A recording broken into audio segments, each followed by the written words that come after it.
যে এই জায়গাটাতে ফুটওভার ব্রিজ না থাকার কারণে অনেক অ্যাক্সিডেন্ট হচ্ছে, এতে মানুষের জীবনের সংশয়। একটা ফুটওভার ব্রিজ হলে অনেক মানুষ প্রাণে বাঁচবে, আহত হওয়া থেকে বাঁচবে।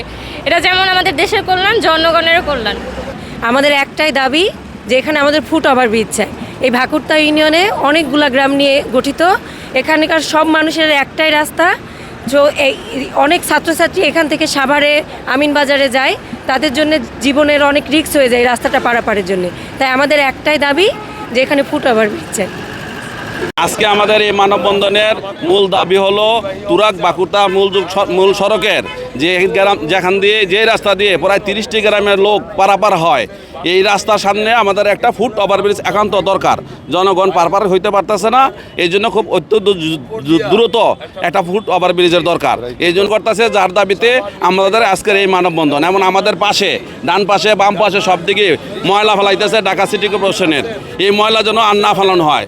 আমরা সাভার উপজেলা প্রশাসনকে জানাতে চাচ্ছি যেন এই ময়লা আগামী 7 দিনের মধ্যে করে দেওয়া হয় এবং আর কোনো ময়লা যেন এখানে না ফেলানো হয়। যদি তাই হয়, এই ময়লা যদি পরিষ্কার না হয়, আগামী 7 দিনের মধ্যে পরবর্তী 7 দিন পর আমরা সাভার উপজেলা ঘেরাও করব এবং আমাদের এই দাবিতে